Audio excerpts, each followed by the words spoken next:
ನಂಬಿಕೆ ಬಗ್ಗೆ D V ಜಿಯವರು ಕಗ್ಗದಲ್ಲಿ ಹೇಳ್ತಾರೆ, ನಂಬದಿರ್ದನು ತಂದೆ ನಂಬಿದನು ಪ್ರಹ್ಲಾದ, ನಂಬಿಯುಂ ನಂಬದಿರುವಿಬ್ಬಂದಿ ನೀನು, ಕಂಬದಿನೋ ಬಿಂಬದಿನೋ ಮೋಕ್ಷ ಅವರಿಂಗಾಯ್ತು, ಸಿಂಬಳದಿ ನೊಣನೀನು ಮಂಕುತಿಮ್ಮ. ಪ್ರಹ್ಲಾದನ ತಂದೆ ಹಿರಣ್ಯಕಶಪ ಹರಿಯನ್ನು ನಂಬಲೇ ಇಲ್ಲ. ಪ್ರಹ್ಲಾದ ಹರಿಯೇ ಸರ್ವೋತ್ತಮನೆಂದು ನಂಬಿದ.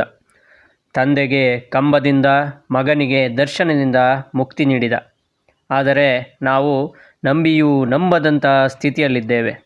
ಹೇಗೆಂದರೆ, ಸಿಂಬಳದಲ್ಲಿ ಏನೋ ಸಿಗುವುದೆಂಬ ಆಸೆಯಿಂದ ಹೋಗಿ ಅದರೊಳಗೆ ಅಂಟಿಕೊಂಡ ನೊಣದಂತೆ. ನಂಬಿಕೆ ಎಂಬುದು ಅಷ್ಟು ದೃಢವಾಗಿರಬೇಕು ಎನ್ನುತ್ತಾರೆ ಡಿ ವಿ ಜಿ. ಈಗ ನಂಬಿಕೆ ಬಗ್ಗೆ ಒಂದು ಸ್ವಾರಸ್ಯಕರ ಕತೆ ಕೇಳೋಣ. ಒಬ್ಬನು ಜೈಲಿನಲ್ಲಿ ಗಲ್ಲು ಶಿಕ್ಷೆಗೆ ಗುರಿಯಾಗಿದ್ದ. ಅವನಿಗೆ ತಿಳಿಸಲಾಯಿತು, ನಾಳೆ ನಿನ್ನನ್ನು ಗಲ್ಲಿಗೆ ಹಾಕಲಾಗುವುದಿಲ್ಲ, ಬದಲಾಗಿ ರಾತ್ರಿ ಹಾವಿನಿಂದ ಕಚ್ಚಿಸಿ ಸಾಯಿಸಲಾಗುವುದು. ನಂತರ ರಾತ್ರಿ ಅವನಿಗೆ 2 ಪಿನ್ನಿಂದ ಚುಚ್ಚಲಾಯಿತು. ಬೆಳಗ್ಗೆ ಆದಾಗ ನೋಡಿದರೆ ಆತ ಸತ್ತಿದ್ದ. ಆಗ ಕುತೂಹಲದಿಂದ ಮರಣೋತ್ತರ ಪರೀಕ್ಷೆ ಮಾಡಲಾಯಿತು.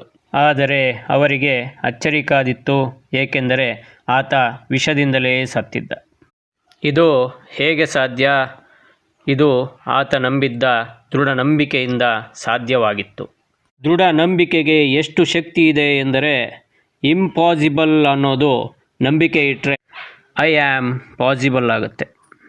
ನಂಬಿಕೆ ಇದ್ದರೆ ಹೇಳ್ತೀವಿ, ನಥಿಂಗ್ ಈಸ್ ಇಂಪಾಸಿಬಲ್. ನಾವು ಏನಾದರೂ ಮಾಡಬೇಕು ಎಂದು ಗಟ್ಟಿ ಮನಸ್ಸು ಮಾಡಿ ನಿಂತರೆ ಭಗವಂತ ನಮ್ಮ ಪಕ್ಕದಲ್ಲಿ ನಿಂತ್ಕೋತಾನೆ. ಕೆಲವರಿಗೆ ಕೆಲವೊಬ್ಬ ಡಾಕ್ಟರ್ ಬಳಿಯೇ ಕಾಯಿಲೆ ವಾಸಿಯಾಗೋದು ಎಂಬ ನಂಬಿಕೆ ಇರುತ್ತೆ. ಅವರಿಗೆ ಬೇರೊಬ್ಬ ಡಾಕ್ಟರ್ ಅವರಿಗಿಂತ ಚೆನ್ನಾಗಿರೋ ಔಷಧಿ ನೀಡಿದರೂ ವಾಸಿಯಾಗಲ್ಲ. ಕಾರಣ ನಂಬಿಕೆ. ನಾವು ನಮ್ಮಲ್ಲಿ ನಂಬಿಕೆ ಇಡೋಣ, ನಮ್ಮ ಕರ್ತವ್ಯದಲ್ಲಿ ನಂಬಿಕೆ ಇಡೋಣ, ಮಕ್ಕಳಿಂದ ಎಲ್ಲವೂ ಸಾಧ್ಯ ಎಂದು ನಂಬೋಣ.